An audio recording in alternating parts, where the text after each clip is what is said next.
Sekali lagi salam. Salam. Apa kabar semua? Luar biasa baik ya. Luar biasa baik. Karena Tuhan kita baik bagi kita. Amin. Oke, baik teman-teman sekalian yang dikasihi oleh Tuhan. Hari ini saya mengajak kita semua untuk belajar kebenaran firman Tuhan yang sudah seringkali kita baca, sudah seringkali kita hafal. Namun hari ini saya mau mengingatkan kita kembali tentang kebenaran yang luar biasa. Karena ketika kebenaran itu disampaikan, pasti akan ada sesuatu yang Tuhan mau inginkan terjadi dalam hidup kita. Amin. Jadi jangan pernah bosan-bosan, jangan pernah merasa cukup dengan apa yang telah kita pelajari, dengan apa yang telah kita dengar. Tapi mari kita terus lapar dan haus akan firman Tuhan. Amin.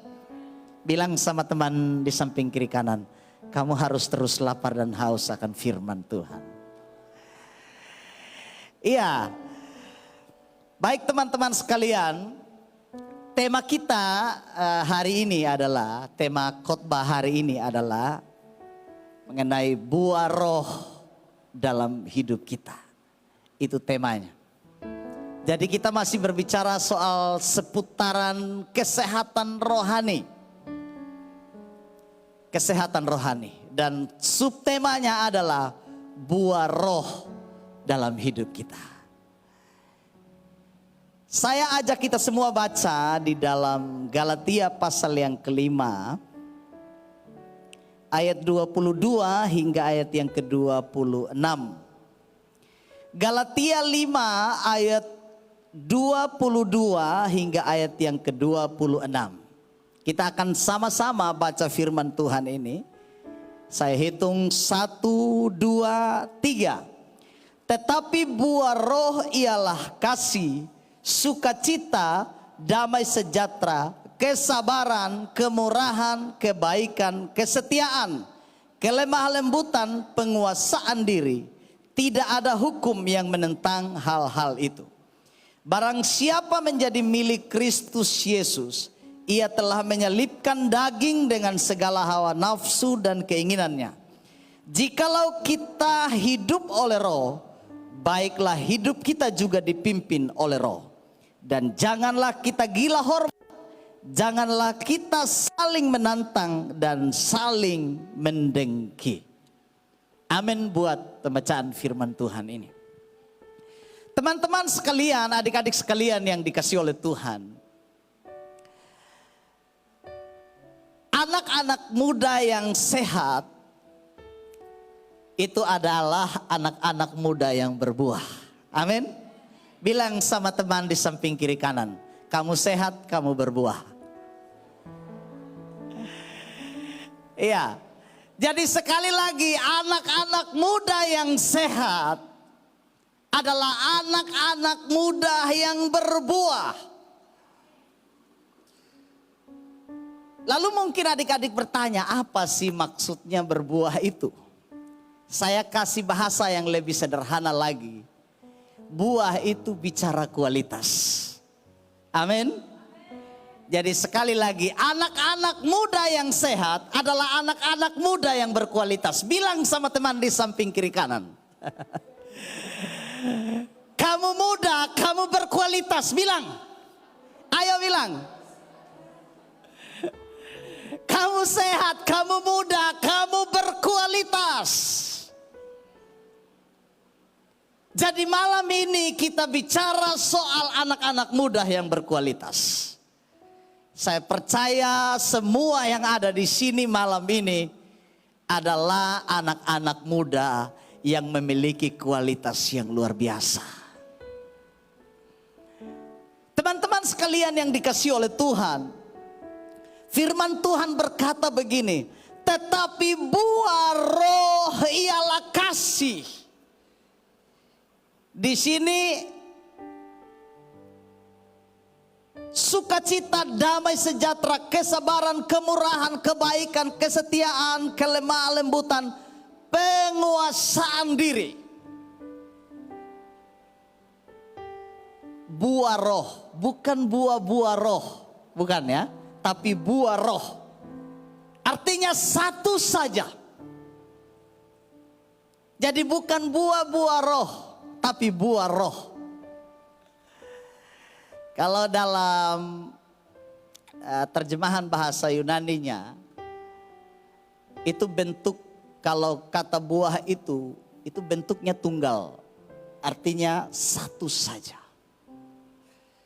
Maksudnya begini, bahwa kualitas kehidupan anak-anak muda atau kehidupan manusia, kehidupan kita semua berasal dari sumber yang satu, yaitu Roh Kudus sendiri. Amin.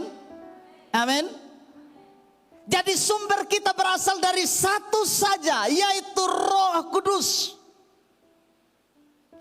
Jadi di sini ada rahasia kebenaran yang disampaikan bagi kita. Bagaimana kita menjadi anak-anak muda yang memiliki kualitas rohani yang luar biasa. Bagaimana memiliki buah roh. Saya beritahukan ada beberapa hal di sini, teman-teman sekalian.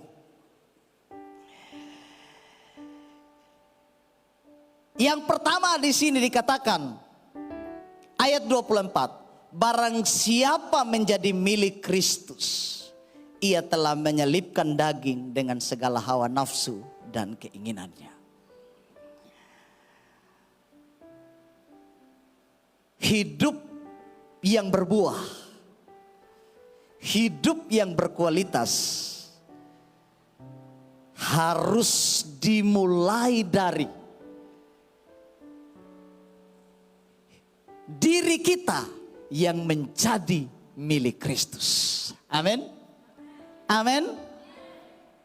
Jadi kualitas kehidupan kita, buah dalam hidup kita ditentukan dari siapa pemilik hidup ini. Amin.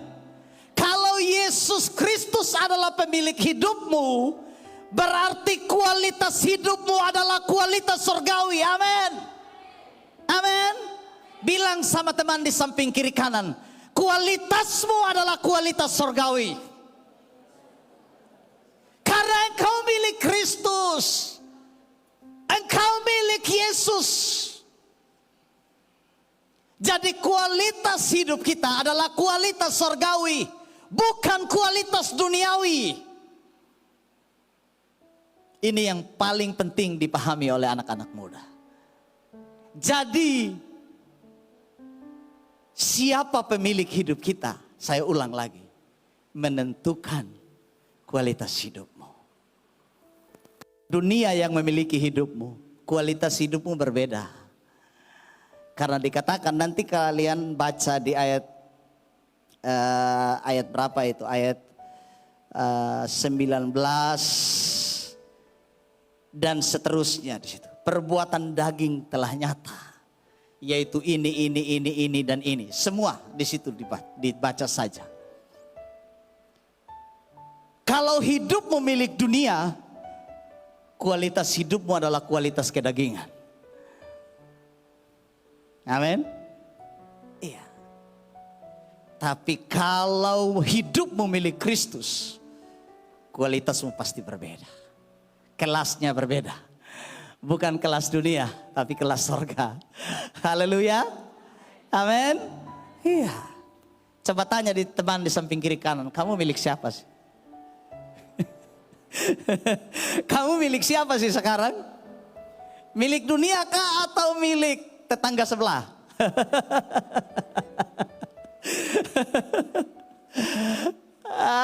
Haleluya ya.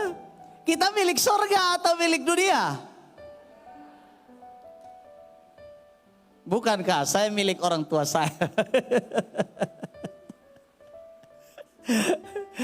Dalam ayat yang kita baca ini, dalam perikop ini hanya ada dua kepemilikan. Kepemilikan dunia dan kepemilikan Kristus. Kalau kita milik dunia, kita akan dipimpin menurut keinginan dunia, keinginan daging. Tapi kalau kita milik Kristus, keinginan kita adalah keinginan surgawi. Kualitasnya kualitas surgawi. Jadi untuk menjadi anak muda yang memiliki buah roh, yang memiliki kualitas surgawi, di sini dikatakan kita harus menjadi milik Kristus Yesus. Dan orang yang menjadi milik Kristus Yesus dikatakan ia telah menyelipkan daging dengan segala hawa nafsu dan keinginannya. Mungkin adik-adik tanya, Kak, bagaimana maksudnya menyelipkan daging itu? Ada apa dengan daging ini? Ya. Daging yang dimaksud itu bukan isi kulit dan tulang ini, bukan. Jadi tiba-tiba rame-rame angkat salib, langsung titip paku disalib daging ini, bukan. Daging dalam arti ini kalau dalam terjemahan Yunaninya dari bahasa Yunani dari kata sarx, yang artinya berupa keinginan-keinginan duniawi. Keinginan-keinginan daging. Bicara soal hawa nafsu duniawi. Itu keinginan daging. Dan orang yang menjadi milik Kristus dikatakan sudah menyelipkan semua keinginan daging itu. Pertanyaannya, adik-adik, kita semua sudah salibkan daging atau belum? Sudah salibkan semua keinginan itu atau belum? Atau masih kasih bebas? Sudah kasih salib daging. Sudah. Iya. Ini yang menjadi persoalan berat bagi kita. Sebab kalau kita mau jujur, kita belum kasih salib daging itu. Kita belum batasi keinginan daging itu. Kita belum paku di atas kayu salib.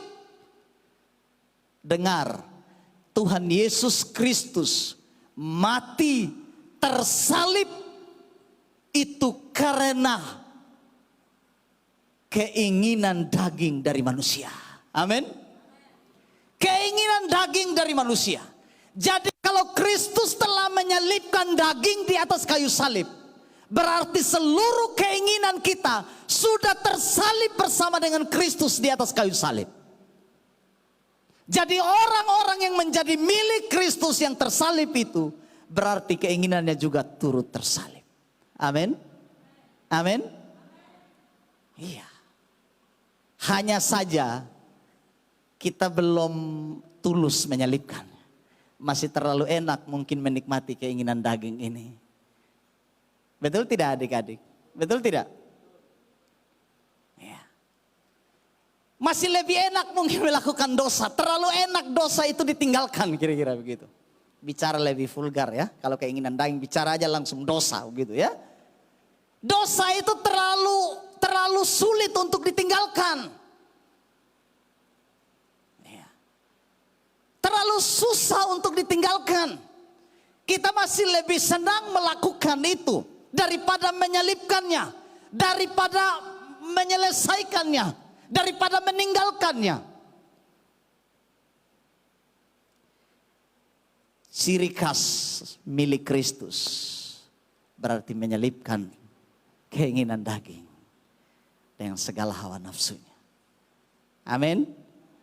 Kemudian yang kedua dikatakan begini. Kalau kita mau menjadi anak muda yang berkualitas surgawi, ayat 25 dikatakan, kita harus hidup oleh roh. Amin. Kita harus hidup oleh roh. Apa artinya hidup oleh roh? Hidup oleh roh itu artinya di sini bahwa seluruh pergerakan hidup saya dan saudara ini adalah pergerakan yang dikendalikan oleh roh. Amin. kita menjadikan Roh Kudus sebagai sumber dari kekuatan kita untuk menjalani seluruh kehidupan ini. Kita harus meminta perlindungan dari Roh Kudus untuk menuntun, memimpin kita, menyertai kita di dalam segala keadaan, supaya kualitas hidup kita ini dituntun kepada keinginan-keinginan Roh. Amin. Itu hal yang kedua. Kemudian hal yang ketiga yang hampir mirip dengan itu. Kalau kita mau menjadi anak-anak muda yang berbuah dalam Roh, berarti kita harus siap dipimpin oleh Roh. Artinya begini, tidak ada perlawanan terhadap Roh itu. Berarti ada penundukan diri, ada ketaatan di sini. Sebab seringkali kita lebih taat keinginan daging daripada keinginan Roh. Saya mau tanyain, adik-adik pernah tidak mau melakukan dosa, tapi tidak jadi gitu kira-kira? Pernah? Misalnya mau curi handphone, tapi keinginannya besar untuk curi, tapi dalam hati kita harus salah, jangan loh, jangan loh, jangan loh, jangan ambil, jangan. Dengar, yang berkata jangan itu adalah suara Roh yang ada di dalam dirimu. Mungkin kita mau melakukan satu dosa yang lain selain mencuri misalnya. Ya, atau mungkin mau pacaran lebih dari dua orang ya, berarti tiga. Lebih dari satu orang misalnya. Ada yang gombal kita, ada yang tawarin kita. Tapi, kan saya sudah pacar, kalau saya terima lagi. Tapi ada suara, jangan, cukup satu aja. Tapi karena keinginan daging ini berontak, tidak apa-apa, terima dua-dua. Nah yang begini, ini keinginan daging lebih besar daripada keinginan Roh. Coba bilang sama teman di samping kiri kanan, lu pernah gak begitu? Pernah tidak terima dua-duanya?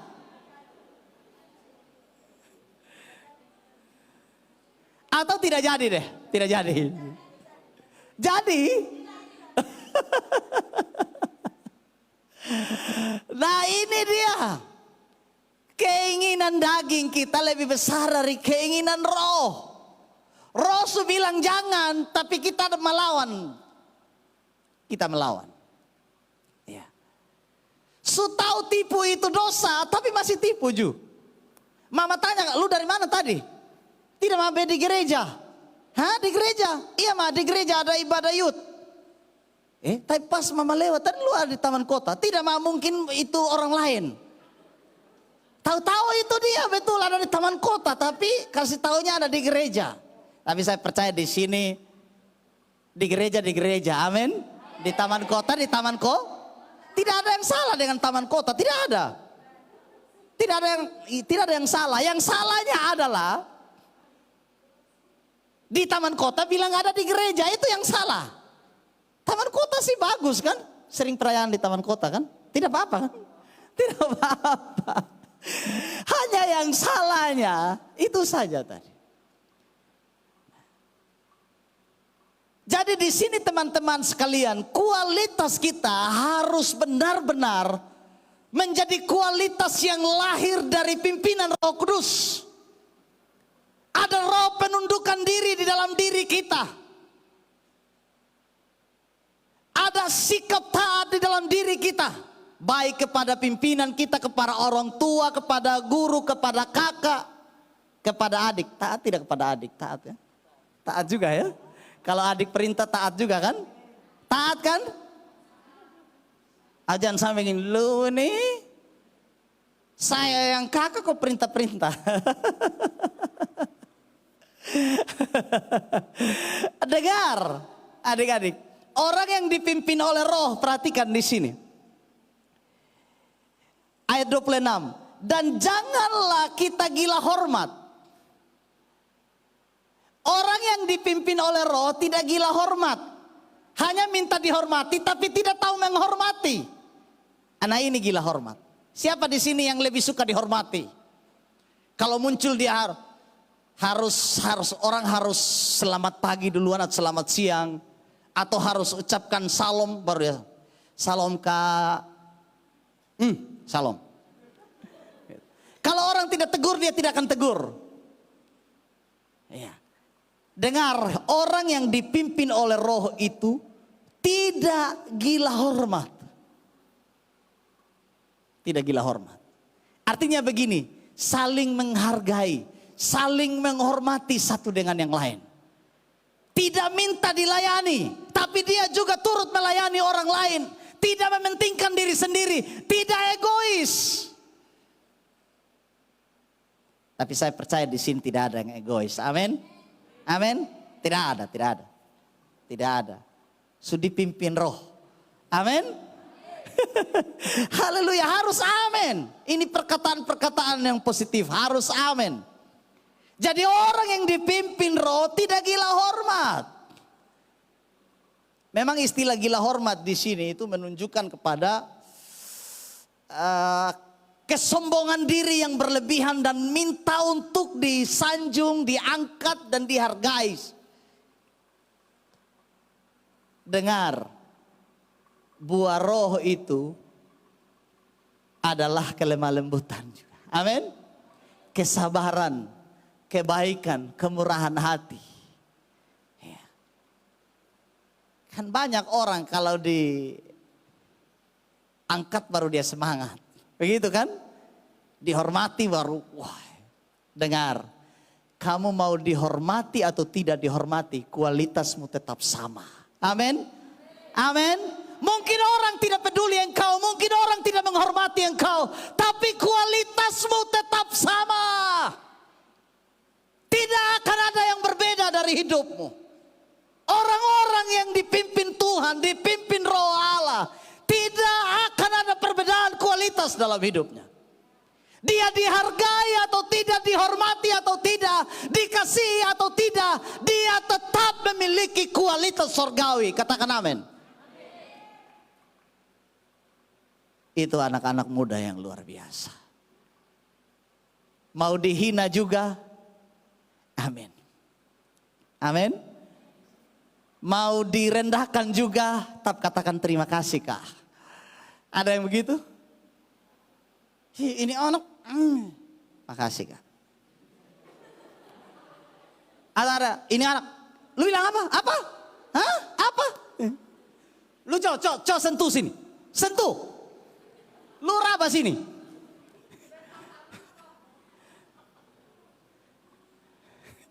Kualitas kita tetap sama. Amin. Memang Tuhan Yesus bilang kalau ada yang tampar pipi kiri kasih pipi kanan. Kasih. Kalau ada yang ambil baju kasih jaket. Betul tidak? Misalnya ada orang yang ambil kamu baju. Masih ada jaket, ambil semua ini. Atau mungkin ada yang ambil kita punya HP. Masih ada headset dan alat cas, lu belum ambil, sudah ambil. Atau cabut katopo ke cara, beda apa cincang lu, selesai. Haleluya. Dengar, kualitas kita harus tetap sama. Amin. Amin. Kemudian di sini orang yang dipimpin Roh dikatakan tidak saling menantang. Tidak saling menantang. Saya baca-baca saling menantang ini maksudnya apa ya? Saling menantang ini ternyata tidak mau mengalah. Saling menantang itu artinya tidak ada sikap kerendahan hati sama sekali. Tidak ada sikap mengalah sama sekali. Siapa di sini yang kalau diganggu sendiri sedikit saja tidak akan pernah mengalah? Apa loh? Apa? Kenapa? Kalau orang Saw bilang tanya, tamata. Orang Saw bilang tanya we. Tamata. Ini ada Om Yosi, pasti tahu. Nanti tanya di kakak Yosi ya, di kakak Yos. Itu bahasa saya juga tidak mengerti, karena saya orang Sumba. Atau tanya di kakak Agan pemain bass, dia mengerti itu. Tanya, tamata ya. Saling menantang. Mama baru bilang satu kata, dia 5. Ini menantang. Tapi saya percaya di sini semua anak-anak muda yang luar biasa. Amin. Amin. Mama panggil Lori, iya ma. Gitu kan. Ambu, iya ma buat apa? Gitu. Atau Feki, sabar dong, ada main game ini. Nah ini menantang orang tua. Sabar, ada main game ini, belum selesai. Feki cepat, mas sabar. Nah ini menantang orang tua. Anak-anak muda yang berkualitas tidak begitu, amin. Kalau yang dipimpin roh tidak menantang. Kalau langsung, Agan, iya kakak, siap. Haleluya. Kemudian dikatakan saling mendengki. Orang yang dipimpin oleh roh tidak akan saling mendengki. Mendengki itu saya baca-baca. Selain membenci, selain sama artinya dengan iri hati. Mendengki itu selain dendam ya. Dia merasa berduka cita kalau orang lain itu misalnya memiliki kebaikan atau kemakmuran sedikit lebih tinggi dari dirinya. Itu mendengki. Dia akan susah sekali melihat orang senang. Kira-kira begitu kalau bahasa kerennya sekarang. Ada yang begitu di sini? Teman juara kelas, ya tunggu. Ada yang begitu? Bukan hanya lu yang bisa, saya juga bisa. Lebih pintar sedikit dari dia, tunggu lembagian. Saya kirim sihir kau selesai. Ada begitu sekarang kan pakai begitu, betul tidak? Banyak yang begitu. Bukan hanya lu yang bisa. Lu bisa di sekolah, saya bisa di luar. Dengki. Coba bilang sama teman di sampingnya, jangan begitu bro. Jangan begitu sis. Bilang ya. Ya. Jadi kita harus senang melihat orang lain berhasil. Amin. Iya, jangan kita merasa berduka, merasa susah ketika melihat orang lain berhasil. Jangan. Mengucap syukur, kita bersyukur karena ada teman, saudara, keluarga, tetangga kita yang lebih baik hidupnya. Kita berdoa ya satu saat Tuhan akan berkati kita dengan berkat yang sama, bahkan bisa lebih juga. Amin. Iya, karena kita dipimpin oleh Tuhan kan, kita dipimpin oleh Roh. Oleh karena itu teman-teman, malam ini saya tidak akan jelaskan soal kasih, sukacita, damai sejahtera. Saya percaya semua ada di sini. Amin. Pokoknya kalau kamu hidup dipimpin oleh Roh, yang 99 itu ada. Amin. Jangan bilang begini, saya ada kasih aja tapi tidak ada sukacita. Tidak bisa begitu. Tidak bisa dipisahkan antara kesembilan kata yang diucapkan. Tidak bisa begitu. Saya hanya lemah lembut, tapi saya tidak sabaran. Tidak ada begitu. Tidak ada. Saya baik kak, cuma saya tidak lemah lembut. Tidak ada yang begitu, tidak ada. Saya mengasihi tapi tidak menguasai diri. Tidak ada yang begitu. Kamu dipimpin Roh saja, maka semua ini akan lengkap. Amin. Dia tidak akan muncul satu-satu, dia muncul serentak dalam hidupmu. Kualitas ini akan terjadi serentak kalau kamu memberi dirimu dipimpin oleh Roh. Oleh karena itu anak-anak muda yang diberkati Tuhan yang luar biasa, anak-anak yang berkualitas sorgawi, malam ini pulang dari sini. Pelajari kebenaran ini dan lakukan firman ini dengan baik. maka kualitas hidupmu akan berubah. Kualitasmu bukan kelas kaleng-kaleng, bukan kelas dunia, tapi kelas surgawi. Amin. Sekali lagi bilang sama teman di samping kiri kanan, kau kualitasnya kualitas surgawi. Tepuk tangan dulu.